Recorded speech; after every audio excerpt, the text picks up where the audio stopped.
কথায় আছে বাড়ির সবথেকে ছোট বাচ্চা নাকি সবথেকে বেশি আদরের হয়। সত্যি কি তাই? জানি না সত্যি তাই কি না। তবে আমার ছোট ছেলে আর বড় ছেলে দুজনের মধ্যে কিন্তু আমি কোনো তফাৎ রাখিনি। বড় ছেলেকে যেভাবে আদর যত্ন করে বড় করেছিলাম, ছোটোকেও তাই সেভাবেই আদর যত্ন করে বড় করছি। হ্যাঁ, তবে ছোটোটাকে যে আদর দিচ্ছি সেই জিনিসটা তো বড় ছেলে দেখছে, কিন্তু সে তো জানে না। সে যখন ছোটো ছিল তাকেও সেভাবেই মানুষ করেছিলাম, সেটা আমরা জানি। মা বাবার কাছে চিরকালই কিন্তু বাচ্চারা সমান থাকে, সে ছোটই হোক আর বড়ই হোক। তারা কখনোই তাদের সন্তানদের মধ্যে পার্থক্য রাখে না। ছেলে হোক মেয়ে হোক, বা দুটোই ছেলে হোক বা দুটোই মেয়ে হোক, সমান আদর সমান ভালোবাসা দেয়, সেটা প্রত্যেকটা বাবা মাই জানে। তবে আমার ছোট ছেলে হওয়ার পর থেকে আমরা ফাইন্যান্সিয়াল দিক থেকে অনেকটাই কিন্তু দুর্বল হয়ে পড়েছি। আগে যখন ডুগু ছিল, একা বাচ্চার যতটা আমরা মানে করতে পেরেছিলাম, সেই তুলনায় কিন্তু দুটো বাচ্চার পক্ষে আমাদের একটু হলেও কষ্ট হচ্ছে, সম্ভব হচ্ছে না। আমরা ভেবেছিলাম দুজনেই ঠিকঠাক করে দেব। এখন দেখো, পরিস্থিতি ভাগ্য সবসময় তো একরকম সমান থাকে না, তাই না? বদলাতে থাকে, তেমনই আমাদেরও বদলেছে। তো তার জন্য একটু হলেও কষ্টটা হচ্ছে। সেটা হয়তো দুটো বাচ্চার প্রতি আমরা মুখে প্রকাশ করি না, বা দুটো বাচ্চাকে আমরা বুঝতে দেই না। এই খরচা বেড়েছে, আগে ছিল একটা বাচ্চার খরচা, এখন হয়েছে দুটো বাচ্চার খরচা। তো এটা হবেই, সেটা জানাই ছিল, জেনে বুঝিয়ে আমরা এগিয়েছিলাম। তো এটা নিয়ে আফসোস করে বা কোনো কিছু ভেবে লাভ নেই। পরিস্থিতির সম্মুখীন হতে হবে, আর পরিস্থিতিটাকে আমরা মানিয়ে নিতে হবে আমাদের। কথায় বলে না যে যা হয় ভালোর জন্য হয়, ভগবান যা করেন মঙ্গলের জন্য করে। সত্যি তাই। আমার বড় ছেলের যে জামাগুলো ছিল, ওর কিন্তু কাপড় চোপড়ের কোনো দিক থেকেই অভাব ছিল না। ও মানে পরিপূর্ণ। এমনও হয়েছে যে ওর যে ড্রেসগুলো ও পরতে পারেনি সেগুলো আমি লোককে দিয়ে দিয়েছি, এমনকি পরনের ড্রেসগুলোও লোককে দিয়েছি। আর এরকমও হয়েছে আজ একদিন পর্যন্ত সেই ড্রেস পরেনি, সেগুলোও ছোটো হয়ে গেছে, সেগুলোও আমি দিয়ে দিয়েছি। তবে এই সোয়েটারগুলো যেগুলো আমি এখন ধুচ্ছি, সেই সোয়েটারগুলো কিন্তু আমি রেখে দিয়েছিলাম। ভেবেছিলাম যে নিজস্ব কোনো আত্মীয় স্বজনের মধ্যে বাচ্চা যদি হয় তাদেরকে আমি দিয়ে দেবো। কখনো ভাবিনি যে নিজের মানে আরেকটা বাচ্চা নেব, এটা কখনো ভাবিনি। পরে ইচ্ছে হয়েছিল নেওয়ার, তো ভেবেছিলাম একটা মেয়ে হবে, মেয়ের জন্য তো আলাদা নেব, সেটা ভাবছিলাম। পরে ভাবছিলাম যে এই কাপড়গুলো ছেলে মেয়ে তো দুজনেই পরতে পারবে। পরে ঠাকুর যেটা করে সত্যিই ভালোর জন্য করে, আমার করলে আরও একটা ছেলে দিল। তো এখন যেহেতু আমাদের সমস্যা চলছে ফাইন্যান্সের দিক থেকে, টাকা পয়সার অনেকটাই একটু সমস্যা চলছে, কিন্তু আমাদের ছোট ছেলের কিন্তু কোনো দিক দিয়ে অভাব রাখতে দেয়নি। সত্যি এই কাপড়গুলো যে এভাবে আমার কাজে লাগবে আমি ভাবিনি।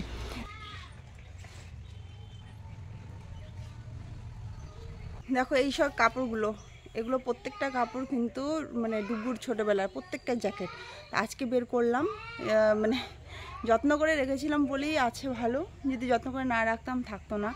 আর এর থেকে যখন বড় হয়েছিল, মানে ডুগু যখন এর থেকে আরেকটু বড় হয়েছিল, তখন যে জামাগুলো ছিল সেগুলো আবার আমি দিয়ে দিয়েছি, অন্য লোককে দিয়ে দিয়েছি, কারণ অতদিন তো থাকবে না। আর তাছাড়া কিট্টুর প্ল্যানিংটা তো ছিল না, এগুলো রেখেছিলাম কাউকে যদি দিতে পারি তার জন্য। দেখো আমি কাপড় শুকোতে দিচ্ছি, ওরা দুই ভাই চলে আসছে। আজকে সানডে বলে ছুটি ডুগুর, তো ভাইয়ের সাথে একটু সময় কাটাচ্ছে।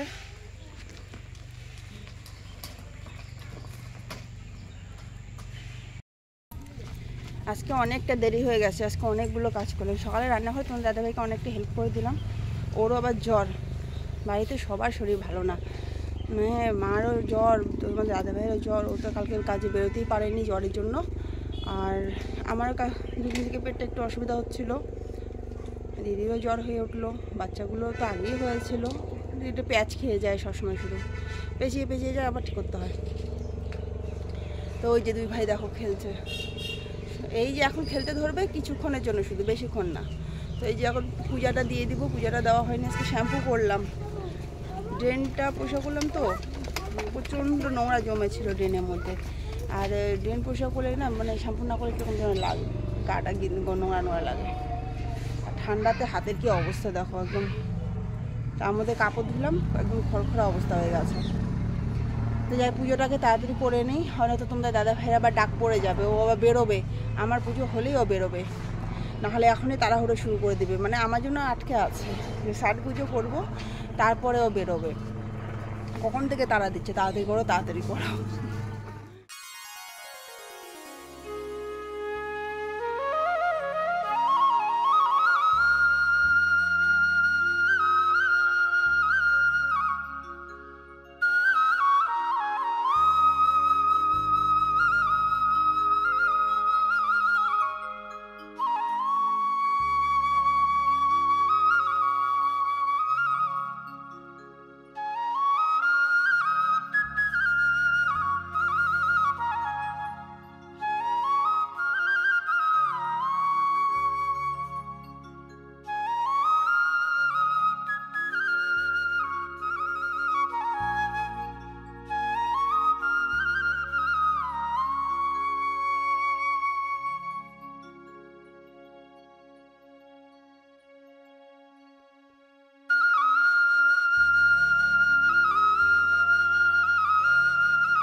শুভ সকাল বন্ধুরা, কেমন আছো তোমরা সবাই? আশা করছি সকলে ভালো আছো। আমি প্রিয়াঙ্কা, দার্জিলিং জেলার ছোট্ট একটি গ্রামে একটা সাধারণ ঘরের গৃহবধূ। তো হ্যাঁ, প্রতিবারের মতো আজকে একটা নতুন ভিডিও নিয়ে এসেছি। গতকালকে পুরো ভিডিওটা কমপ্লিট করতে পারিনি, কারণ কিট্টুর তো শরীরটা জানেই, বলেইছিলাম যে ওর শরীরটা খুব একটা ভালো না। তারপরে ওকে নিয়ে একটু ডক্টরের কাছে যেতে হয়েছিল। আসার পরে তারপরে আর শরীর এতটাই টায়ার্ড হয়ে গেছিলো যে আমি আর ব্লগ করিনি। তো যাই হোক, আজকে আবার সকাল থেকে ব্লগটা কন্টিনিউ করছি। কালকের কাপড়গুলো তো একদমই শুকোয়নি, জানোই তো এত মোটা কাপড় কী করে শুকাবে বলো। আর যা আকাশের পরিস্থিতি, রোদ্দুর তো সেরকম করার নেই, তবুও পাতলা যেগুলো ছিল মোটামুটি একটু শুকিয়েছে। আর আজকের দেখো আকাশের অবস্থা, এই আকাশে কী করে হবে। সকাল থেকে সেই যখন 5:30 উঠেছিলাম একদম পুরো অন্ধকার। এখন তো 5:30টার দিকে অন্ধকার হয়ে যায়, 6টার দিকেও অন্ধকারই থাকে। তো 6:15টার পর থেকে একটু হালকা হালকা পরিষ্কার হয়ে যায়। এখন দেখো 6:30 বাজে, এই আকাশের কী অবস্থা, পুরো কুয়াশা দিয়ে ভর্তি। ভোর থেকেই দেখছি কুয়াশা দিয়ে ভর্তি। এই কুয়াশায় কীভাবে কাপড় শুকাবে? আর তাছাড়া সবথেকে কাপড়ের সমস্যা নয়, সবথেকে সমস্যা হচ্ছে এই বাচ্চাগুলোর। একটু বাইরে বেরোতে পারে না এই কুয়াশার জন্য, ঘরে থাকতে চায় না, ওকে নিয়ে এত সমস্যা হয়েছে না। এদিকে ডুবু স্কুল আছে, এই ঠান্ডার মধ্যে সেই সকাল 7:10-5 মধ্যে 15-র মধ্যে ও বাড়ি থেকে বেরিয়ে যায়, 7:10-এর মধ্যে বেরিয়ে যায়। টোটোওয়ালা মোটামুটি 7:05-এর মধ্যে ঢুকে যায়, 7:10-এ ওকে আমি বাড়ি থেকে বের করে দিই। তো এই এত সকাল সকাল এই কুয়াশার মধ্যে বাচ্চাগুলোকে স্কুলে যাওয়া, টাইমটা একটু লেটে করেছে 8টা থেকে, তো সেটা জানুয়ারি থেকে। তো এখন ডিসেম্বর থেকে করলে একটু বেশি ভালো হতো, কারণ দেখো এই কুয়াশার মধ্যে ঠান্ডার মধ্যে, ঠান্ডাটা তো এখনই লাগছে ওদের, তাই না? আর জানুয়ারিতে তো আর কটা দিন ঠান্ডা থাকবে, ওই 1 মাস ধরো। তো ডিসেম্বর জানুয়ারি 2টো মাস যদি ঠান্ডাটার জন্য যদি একটু লেট করে স্কুলটা হতো, তাহলে একটু বেশি ভালো হতো। তো যাই হোক, কিছু করার নেই, যখন ছুটি দেয়নি লেট করে স্কুলটা করায়নি, ওদের নিয়মটাই আলাদা করে আছে, তো কিছু করার নেই। আর চারধারে দেখো বৃষ্টির মতো পড়ছে, মনে হচ্ছে শীত বৃষ্টি, বৃষ্টি পড়ছে এরকম মনে হচ্ছে, কিন্তু শীত বৃষ্টি পড়ছে। ঘাসগুলো পুরো ভিজে গেছে। ওদিকে তোমাদের দাদাভাই তো টিফিন রান্না রেডি করছে, আজকে একটু ফ্রাইড রাইস দেওয়ার কথা। তো আজকে আমি কোনো কিছুই করতে পারিনি রান্নাঘরে। আর এতটাই সকালবেলা খারাপ লাগছিল শরীরটা, উঠেছিলাম, উঠে আবার শুয়ে পড়েছি। আর তার মধ্যে কিছু উঠে গেছিলো, ওকে ঘুম পাড়াতে গিয়ে আমি আবার ঘুমিয়ে পড়ে আছি। এই সকালবেলা উঠলাম, উঠেই ঝাড়ু টাড়ু কমপ্লিট করে এখন যাব একটু ডুগুকে উঠিয়ে ওর স্কুলের ব্যবস্থা করব। তো অনেকটাই দেরি হয়ে যায়, সকালবেলা এতটাই তাড়াহুড়ো দৌড়োদৌড়ি লেগে যায় না, 1 মিনিটও এদিক ওদিক করার মতো সময় হয়ে ওঠে না। যাই হোক, বাড়ির তো কেউই উঠিনি, সবাই ঘুমোচ্ছে। আর উঠবে, ঠান্ডার দিন তো একটু দেরি করেই ওঠে। চলো ব্লগটা কন্টিনিউ করছি, দেখতে থাকো, আশা করি ভালো লাগবে।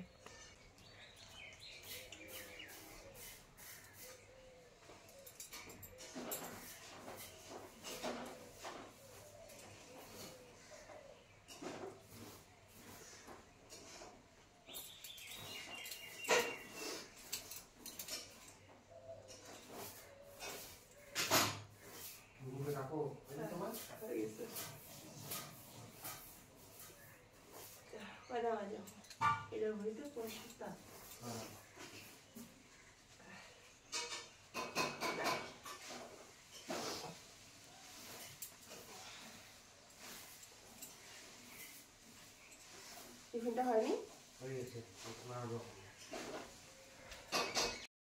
এদিকে দেখো তোমাদের দাদাভাই কি বানাচ্ছে, সকালে বাচ্চাদের টিফিন বানাচ্ছে। আজকের টিফিনটা ফ্রাইড রাইস হবে, আর ফ্রাইড রাইসটা কিন্তু আমাদের তোমাদের দাদাভাই খুব ভালো করে বানায়। ওই একদিন দেখিয়ে দিয়েছিলাম কীভাবে করতে হবে, সেভাবে করতে থাকে।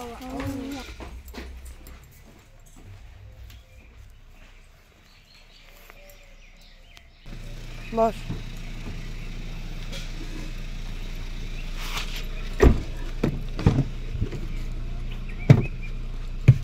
বলে দিও কুয়াশাতে যে চাটা থাকো, এক্সট্রা ব্যাগ সেটা দেইনি। হ্যাঁ, চাটা থেকে না।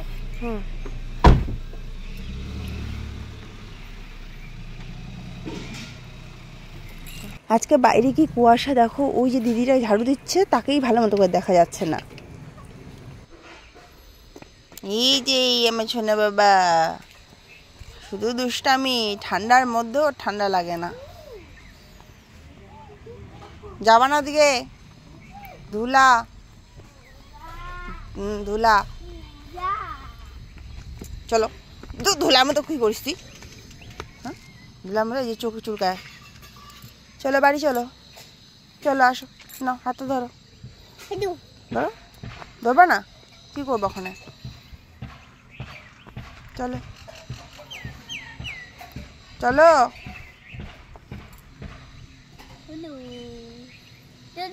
না ওখানে না। তো এই যে হচ্ছে একটা ড্রেস, এটা ডুগুর, সেদিন ধুয়ে দিয়েছিলাম কালকে। তো কালকে শুকিয়েছে, কারণ খুব একটা মোটা না, ভিতরে উলিকোট দেওয়া আছে, তার ভিতরে আরেকটা পাতলা উলিকোট আছে, তার ভিতরে হাফ জামা আছে, উপরে এই সোয়েটারটা দেওয়া হয়েছে ওকে।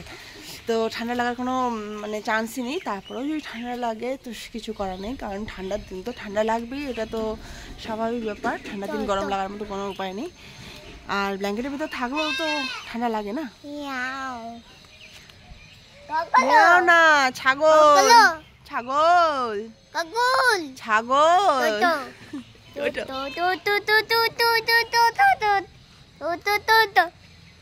সারাদিন বক বক করতে থাকে।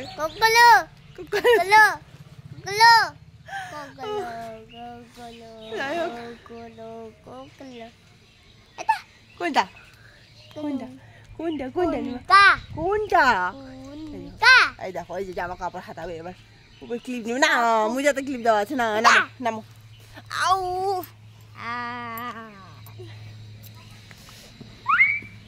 আবার ছুট মারে, ওখানে যাবা না। ওকে বাইরে রাস্তার দিকে নিয়ে আসা মানেই এই খচ্চরামি করা। এই জন্য ওকে বাড়ির ভিতরে বন্দি রাখাই ঠিক আছে। মানে বাড়ির ভিতরে যে গেটটা আছে সেই গেটটা আমাদের লাগিয়ে রেখে দেবো। ও মা কি লাগলো পায়ে। তো ডুগুর আজকে ফাইনাল সিলেকশন, স্পোর্টস ডের জন্য ফাইনাল সিলেকশন আছে। তো ওদের ড্রেস নিয়ে যেতে বলেছিল, হাউস ড্রেসটা। তো আজকে তো হাউস ড্রেস নেই, কালকে আছে। তো আজকে হাউস ড্রেস নেই, তো দিতে ভুলে গেছিলাম। মানে শর্টস নিয়ে যেতে বলেছিল ব্ল্যাক কালারের, তো ব্ল্যাক কালারের শর্টস তো ওর নেই। তো ও বলে যে নিবো না মা, যা হবে হবে, আজকে না হোক এরপরের দিন করবো সিলেকশন। করে নাচ্ছি পচা বলবে, পচা। তো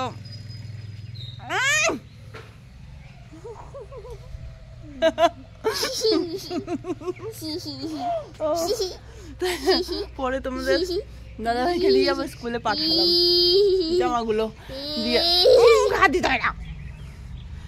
জামাগুলো দিয়ে পাঠালাম। ও দিয়ে আসলো তড়িঘড়ি করে। 10:30 থেকে ওদের সিলেকশন শুরু, মানে খেলাটা শুরু। এত দুষ্টু হয়েছে না, এত দুষ্টু হয়েছে না, এত দুষ্টু হয়েছে না।